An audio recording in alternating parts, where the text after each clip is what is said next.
S'il vous plaît, abonnez-vous. Au moins l'élection, le coup de Moutinho se doit passer. Au moins l'élection, dernier ça bon aboué. Tout ce que tu as en ordre de disperser, vraiment tu as gagné yango. Ah, chers combattants, Bamoussous na katia moulili, Bamoussous na katia esprit diabolique, Bamoussous na bazana esprit ensemble mais bayebi ko sala na yango. Ok, ça va. Candidat commet de l'opposition. Candidat au lieu si quoi chers combattants, ba yo kana ezali kambuku te akozata 2 ou 3 jours. Bon, ça va. Candidat, toi, yo kanaka ata tous. Ata to ndata na Caritas. Bon, denge ça. Critère. Oya ko sala candidat, parti ne yeye zala ya, yeye zala batebe. Yemo ko sana esprit ko sangisa ba. Yemo ko pesa la populaire. Muto abanda ko ram, yemo ko pe azana ba confina na mutu moko ho. Mutu nyonso muto abanda ko remplir ba critère. Félix Antoine Tshisekedi Tshilombo. Yamoko. Parce que Bemba, c'était un rebelle. Votez. Mousito, Mouyibi, votez. Fayoulou, traître, votez. Soudeya. Kamere, aventurier, votez. Mouyibi. Félix Tshisekedi, Maboko.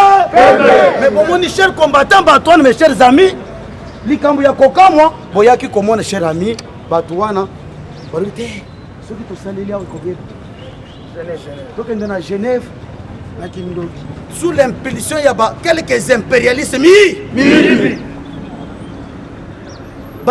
Non, mon souci, c'est pas Kabila. Azanana Solo. Adolphe Mozito. Alongo pas Kabila. Je pense, moi, des juin, candidat, na 10e, 11e mois, il y a un opposant. Congolais,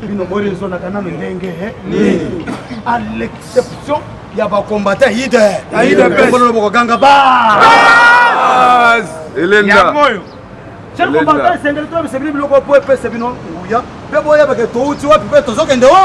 Parce que pouvoir papa Kabeli biso yango. Beta mo chef base.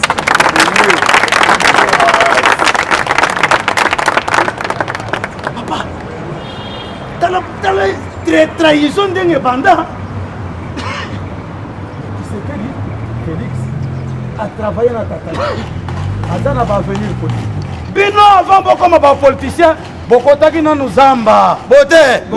Bosimbi Kalashnikov. Bovomi. Bosali massacre. Lelo surtout par exemple massacre oui salama par exemple na Kisangani. Mbala moko tozo se rappeler Jean-Pierre Bemba Jean-Pierre. Surtout tali attaque non ba minéré banda ki kopimana Katange sokende Moïse Katumbi Moïse ce qui se rappeler attaque non pour la ville besoin qui gouverneur ya sanité ya mine pour la ville province ya Kinshasa to kokanisa ke mutu a faciliter que Kimbuta bi gouverneur Martin Fayulu Martini ce qui tokanisa que nani yango bande yetango komika ministre abandi ko somba banda Adolphe Mozito Adolphe c'est que bato nde basaki na élection ko pesa biso mais ce qui tokanisa Félix eloko nini wa sali oyebi Maman ba Eta mo cher combattant. Ya le conseil qui c'est le cher combattant. Banzela ya batezan zela ya Nzambe. Batu bas makanisi pe ya batezan makanisi ya Nzambe. Batu makanisi te tokende na Genève. Na Genève nde to yoka. Ba komi na Genève cher combattant. Stratégie diabolique. Et comme kona elongo likambu ya kopona selon les critères et comme likambu sikoyo ya que oh ba vote on est sikoyo nzoka bazo recréer tribalisme na mitu ya peuple congolais Jean-Pierre Bemba 1 2 3 Batiaba Bando Batungulu Mozito Fayou ngai tile lo na limaka te Fayou za mutu abandu bote talana bino misato boza batu ya bandu na ba candidat toza 7 et pourtant Bemba avait déjà été condamné pour participer à l'élection Katumbi memema parce que Katumbi ayaki ko insister kutre na kende kaka na postuler akomaki tina kasumbele atekale boy Kongo yango na batu wana bazwaki makasi ya kokota na Kongo te mais lelo Félix Tshisekedi papa ya bolingo papa ya mawa papa pe ya bois bato baso comprendre te cher combattant nde bon cher combattant ba créer loko na bango sikoyo mba allez tribalisme ngai pe na waya ko s'agiter ko muluba wana leka je ferai tous les efforts pour que muluba wana leka te maloba ya Jean-Pierre Bemba et puis soki muluba wana leki na ko sima mandu terre yango muluba si abimi sima mandu ko so mboma na zo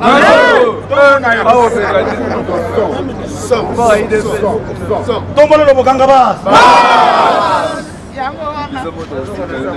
dit de best viva viva o so muluba na bimi na ko zonga na zamba zonga zamba keba c'est payé pourquoi? Parce que cette fois-ci, chers combattants, c'est la première fois depuis que le monde existe.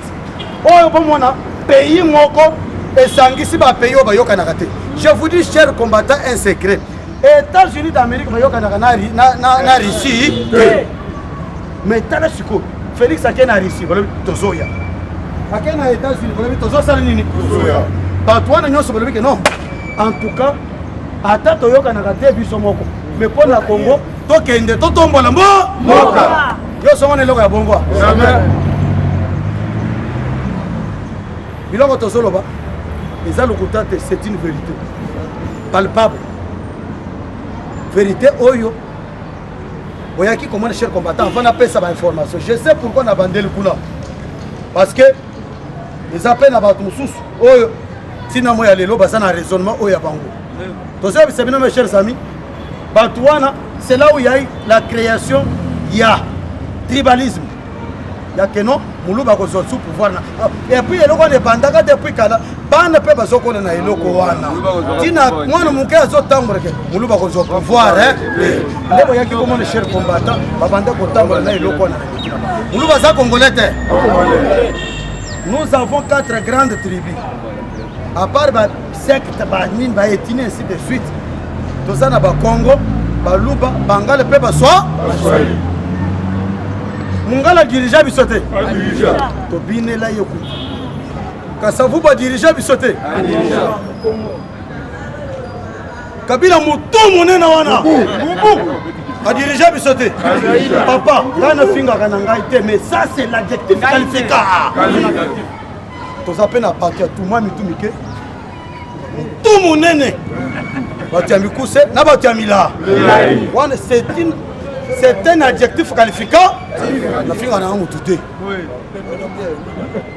Ndenga na monaki o Janine Mabunda batia Janine Mabunda bake ko fonda président Gilles Kalubi wazo finga bango bino makambo bosala biso botumba biso bongoma biso tosala bino ni et puis toyepe tolimbisi bino keno tozala na bino tosala coalition wana to mona pe longo moko kala mingi te coalition abu beta mo cher combattant.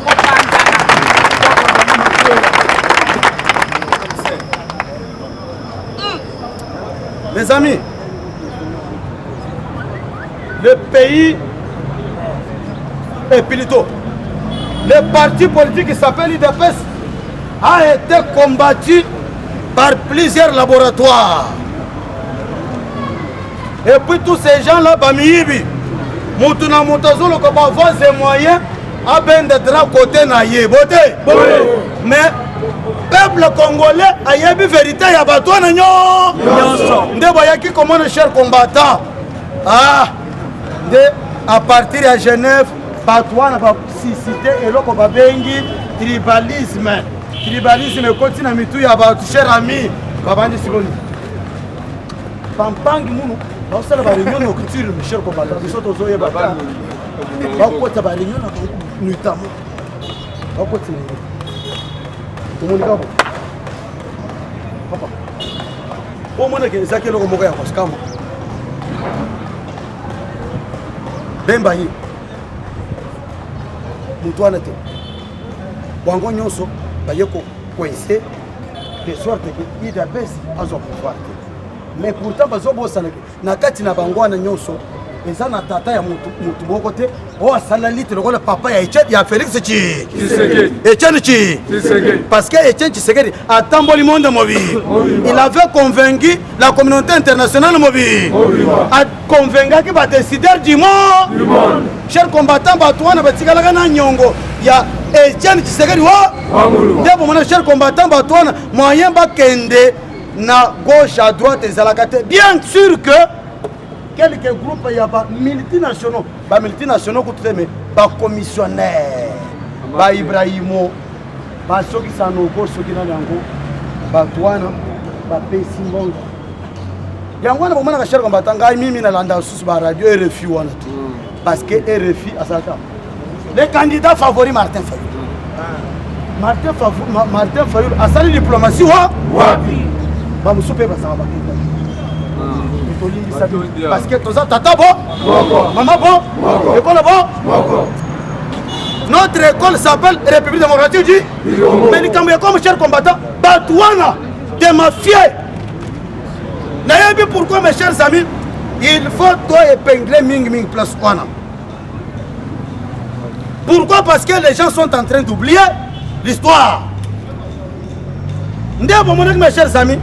Nous n'avons pas oublié l'histoire à cause d'une quelconque coalition. Et non, le col est dans la coalition.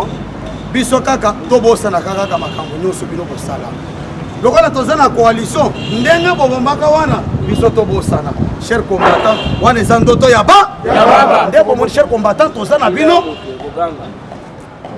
Tu continues à pouvoir, tu gagnes l'élection. Ndenga na Ebisagino na Ebandeli.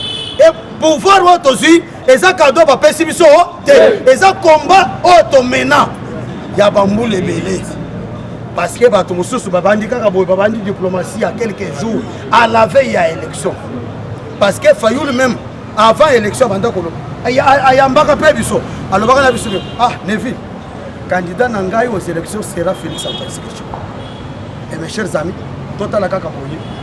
Batouana va créer ba créateur ba miibi sous l'impulsion ya ba Otobengi Senko CLC et consorts pour mettre en nu tous les combats que l'IDPS a menés.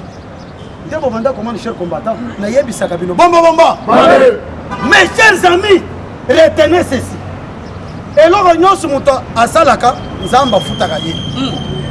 Zamba tira na nyongo ya mutu, Tshisekedi wa mulumba kufi. Zamba kota ki nyongo. Bote! Liwa d'abord souffrance, maladie ya Tshisekedi wa mimi na liwa et outil d'abord na combat politique. A kufi na kati ya combat politique, ce qui a fait que en tout cas, Batunyo se comprendre que oui, en tout cas, Tata a souffert. Mais pour maintenant, comment les combattants Baton se sont. T'as mis ça. Tata, quand tu as réussi, t'es bon moment de réussir. Ah, même la nature elle-même ne vous enseigne-t-elle pas que non? Même en Israël, Moïse a beaucoup combattu, mais il n'a pas amené le peuple dans la terre promise. Est-ce que Moïse a confié? Combat. Moïse prenez-vous en charge.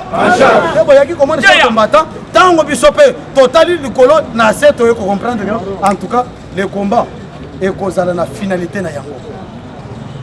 Ce qui nous ont dit, c'est répondre à toi, même dans la émission, que deviendra l'IDPS après la mort de Etienne Tshisekedi. Après la mort d'Etienne Tshisekedi, l'IDPS parti au pouvoir. Mettez mon cher combattant.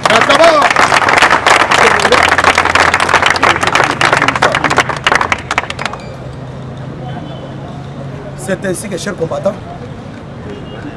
diplomatie à chef de l'État, tous chef de l'État est Sik. Bango malgré tous chef de l'État est Sik, chers combattants, votre attention s'il vous plaît. Quand le général a déjà commencé à parler, vous lui devez quand même du respect. Amen. Parce qu'on nous suit à travers le monde entier. Comprenez? Je lance le message à l'intention ya bandeko babenga kingaki okorija kape bandeko na bino basala karanga musala wana tozo sala yango toyebi ba combattant ba président ou barangaka toyebi tuna mutu musala wa salaka ce n'est pas pour rien tozo engadrer pe ba mususu biso wa combattant to finga kati mais tozalaka na baterme na biso ya baadjectif qualifica exemple kabili ya mutu munene azalaki na mutu munene te ya mutu muke aza na mutu muke te muzitu azalaka na miso ya minene te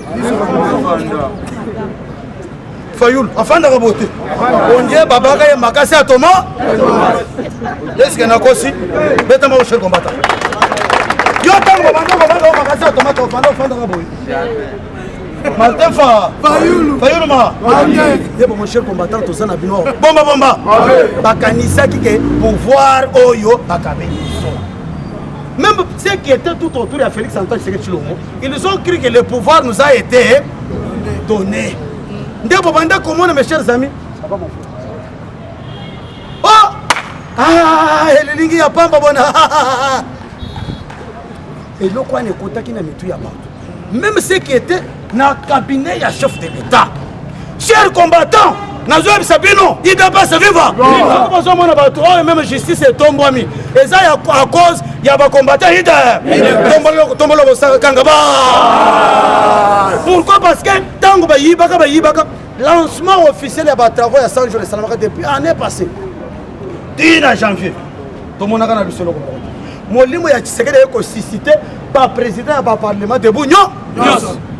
Même si cadre musu banda ko attaquer biso botika biloko bozo sala wana tozolo beke kamere azamoyi comment babimisa mongo mukole lancement Jean-Marc Kabunda après lancement ay bengi biso nyonso na permanence sali meeting alobike bomoni ndenga chef de l'état pe simbongo boy asa pe simbongo nyonso tokolandela ndebo mon cher combattant batwana po moni mitema mabe une année presque babetika kama nzanza.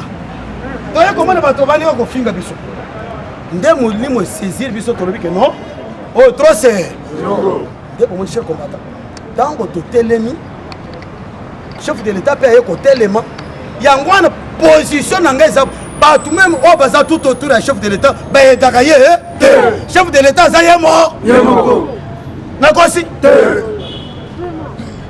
parce que ba fanda ki na bango ba mususu baza kuna na yebi bango bazo ne vile bino botika ko finga directeur de cabinet chef de l'état moyebi totika bato bazo finga Félix bazo tika directeur de cabinet mais pourtant mbon o lieza azana directeur de cabinet eza Félix alors tango biso soki to kurasaka maboko balinga ki ba continuer mbele misala ekomi na niveau oyo mbele camera pe asa na prison nakosi parce que même les yamo chef de l'état abanda ko le directeur de cabinet fait bien son travail. Mais tant qu'on continue à terrain, il a compris autre chose. Ndebo mon cher combattant, à partir, il y a un chef de l'État sali et il y a suscité si bolingo na ba congolais à part quelques mafieux, quelques miibi. Oh baliaka mongo ya ba militaire nationaux kuna bakanisi ke bakoya po besoin pouvoir. Baliteti mikoleleki babanda ko le bana tokende dialogue. Après, non. Yo, au ligne dialogue. Après, tant que yo moko zakina na confinement, qu'on a le non, na limbi se motunyo. Oyewa, o changer pe malo. Oza liboma. Alors, chers combattants, jour pour jour, kalamingi te, ce qu'on continue, biso to kokangaye te. To komemeye na SNPP, bote. Moi ndansemi, est-ce que to chaki na nini? To memaki wapi tango bimina CNPP il a compris beaucoup de choses ndia komi ko lebaka soko sakani na Félix okutani na ngai na nzela na yo okozondi beta mon cher combattant Jacobo Inyambe Ombola bisa bikolo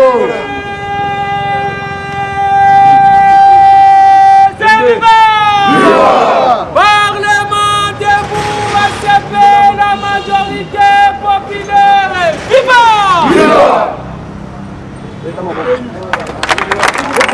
d'Afrique balingwa bote natanga ngombo ya Paul Kagame po ale mingi te tokomiwa wapi wana na kono bate Sinda c'est la confirmation Sinda ngai na yebi ambassadeur na ya yaki pas chef de l'état azana makambo ya yebi saki bazotala d'abord ba voies et moyens comment calmer la population même masolo nyonse koyeba chers combattants même oya Brazzaville ayebe tous les pays frontaliers o babanda komona Congo lokola esika bayaka basalelaka ata oza na poste ya kosupa na Congo ata oza na poste ya keno dipirona na sali dipirona sika na meka na kemeka na Congo ata osali lance pierre o lance pierre outi na Dubai na kendo komi na ke komela kaka kama komela kaka na Congo cette fois-ci à bout